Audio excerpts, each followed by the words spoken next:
आजाद Hindustan live, सच के साथ। तीर्थ नगरी ओंकारेश्वर में हेलीकॉप्टर सेवा का हुआ भव्य शुभारंभ। तीर्थ नगरी ओंकारेश्वर में आज मध्य प्रदेश पर्यटन की बहुप्रतीक्षित पीएम श्री पर्यटन हेलीकॉप्टर सेवा का भव्य शुभारंभ हुआ। खंडवा सांसद ज्ञानेश्वर पाटिल और मानधाता विधायक नारायण पटेल ने श्रद्धालुओं का स्वागत करते हुए इसे प्रदेश के पर्यटन क्षेत्र के लिए ऐतिहासिक कदम बताया। सांसद पाटिल ने कहा कि ये सेवा महाकालेश्वर और ओंकारेश्वर दोनों ज्योतिर्लिंगों के त्वरित दर्शन को संभव बनाकर लाखों श्रद्धालुओं को सुविधा देगी। विधायक पटेल ने कहा कि दूर दराज से आने वाली यात्रियों के लिए सेवा वरदान साबित होगी। ये विशेष हेलीकॉप्टर सेवा सप्ताह में 5 दिन सुचारू रूप से संचालित की जाएगी। पहली उड़ान का अनुभव लेने वाले श्रद्धालु हिमांशु सोनी ने बताया, यात्रा इतनी सहज थी कि पलों में ओंकारेश्वर पहुंच गए। उन्होंने कहा कि वे अपने माता पिता को भी इस सेवा का लाभ दिलाना चाहेंगे। इस नई हवाई कड़ी से धार्मिक पर्यटन को नई गति मिलने की उम्मीद है। ओंकारेश्वर से ललित दुबे की रिपोर्ट। मैं आपसे ये कहूंगा कि एक तो सबसे पहले ये बहुत ही अद्भुत एक्सपीरियंस है। आप जब बैठते हैं हेलीकॉप्टर में तो बहुत खूबसूरत यात्रा आपको देखने के लिए मिलती है और आप महसूस करते हैं और आपको ना एक एक्साइटमेंट होता है दिल के अंदर। और यूजुअली क्या होता है कि हेलीकॉप्टर ऐसे एक्सेसिबल नहीं होता है हर किसी को, एरोप्लेन में आप आसानी से बैठ सकते हैं। ये एक्सपीरियंस है, ये प्योर एक्सपीरियंस है और मुझे बहुत अच्छा लगा। आप क्या संदेश देना चाहेंगे? अब ये जो सड़क से मार्ग से ज्योतिर्लिंग मध्य प्रदेश के 2 हैं आने में, और इससे यात्रा सुलभ होगी। ये बहुत ही अच्छा इनिशिएटिव है इन टर्म्स कि आप बहुत जल्दी बहुत आसानी से पहुंच सकते हैं। हम बैठे और बातचीत करना ही शुरू करी हम लोगों ने और हम यहाँ पहुंच गए। तो ये गजब एक्सपीरियंस रहा है और मुझे ऐसा लगता है कि ये एक्सपीरियंस करना चाहिए, हर किसी ने एक बार एक्सपीरियंस करना चाहिए। और मैं भी एक्सपीरियंस करा, हम लकी हैं, हम पहले सवारी बने, हम यहाँ पर पहुंचे पहली बार। और मैं पूरी कोशिश करूंगा कि मेरे पेरेंट्स, मेरी फैमिली, उन लोगों को भी मैं लेकर के जरूर आऊँ यहाँ पर। मजेदार है। आपका मेरा नाम हिमांशु है और मैं कंटेंट क्रिएटर हूँ। अनऑफिशियल हिमांशु के नाम से कंटेंट क्रिएट करता हूँ सोशल मीडिया पे बहुत सारा। बड़ा सौभाग्य है कि महाकाल ने हमें ये मौका दिया कि हम उनके जितने भी दर्शनार्थी हैं उनको लेकर के यहाँ पर उतर सकें।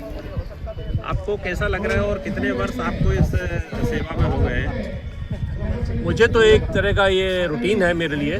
मुझे अभी करीब 35 साल हो गए हैं जहाज उड़ाते हुए, तो मुझे तो ये सवाल शायद उचित नहीं होगा इसका जवाब देते हुए। जो यात्री हैं जो आप उनसे बात करेंगे इसके सवाल के बारे में तो ज़्यादा बेहतर होगा। कौन सी कंपनी? ये हमें ट्रांस भारत नाम की कंपनी है, Trans Bharat Aviation Private Limited, जो कि दिल्ली में बेस्ड है। वहाँ से हम लोग सारा संचालन करेंगे। आप लोग और कहाँ? इससे पहले हम उत्तराखंड में 4 धाम यात्रा में लगे हुए थे। यहाँ पर पिछले करीब 10-12 सालों से कंपनी वहाँ पर ऑपरेशन में है और आगे भी उम्मीद रहेगी कि उसको वहाँ पे मौका मिले जाने का। सुरक्षा से आप क्या सुरक्षा जमीन पे नहीं, आपके एयर में तो जब तक मैं हूँ तब तक आप निश्चित रहिए कि सुरक्षा आपकी को चालू किया है। इससे हमारे प्रदेश के, हमारे देश के सारे श्रद्धालुओं को काफ़ी अच्छा सौगात मिली है। ये इसके लिए प्रधानमंत्री जी, मुख्यमंत्री जी को बहुत बहुत बधाई। और जो हमारे ओंकारेश्वर उज्जैन में आएंगे महाकाल के दर्शन करने के लिए, उनको भी क्या नाम से काफ़ी इसका लाभ मिलेगा।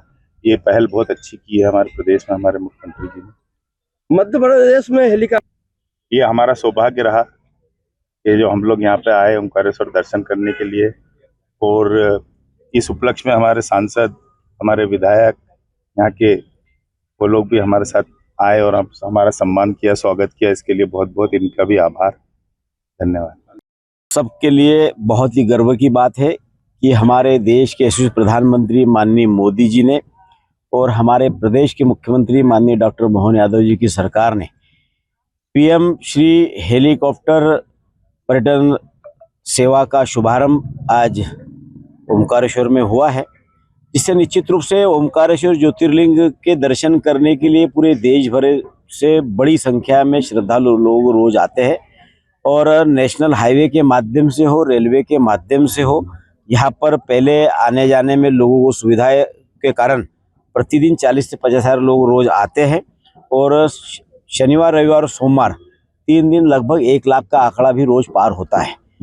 और हेलीकॉप्टर की व्यवस्था के माध्यम से जो लोग दर्शन करना चाहते हैं, बुजुर्ग हैं, समय नहीं है, ऐसे लोगों के लिए माननीय प्रधानमंत्री मोदी जी ने और हमारे माननीय मुख्यमंत्री जी ने हेलीकॉप्टर की सुविधा के माध्यम से इंदौर से ओमकारेश्वर, उज्जैन से ओमकारेश्वर और ओमकारेश्वर से पुनः इंदौर, तो इस तरह से ऐसा जो एक तय किया है, तो उसके माध्यम से जो लोगों को आने जाने में दिक्कत होती थी, इस हेलीकॉप्टर की सेवा के माध्यम से बड़ी संख्या में यहाँ पर श्रद्धालु लोग आएंगे और निश्चित रूप से यहाँ के लोगों को भी इसके माध्यम से रोजगार के अवसर के द्वार और खुलेंगे। रोजगार यहाँ पर निरंतर बढ़ते जा रहे हैं और आगे भी इस तरह के दर्शनार्थी हमारे यहाँ आएंगे तो रोजगार और बढ़ता जाएगा। ये जो इसमें जो यात्री आएंगे इनको क्या प्रोटोकॉल की सुविधा भी दर्शन की दी जाएगी? हाँ, निश्चित रूप से, क्योंकि जो हेलीकॉप्टर के माध्यम से जो दर्शनार्थी यहाँ दर्शन करने के लिए आएंगे,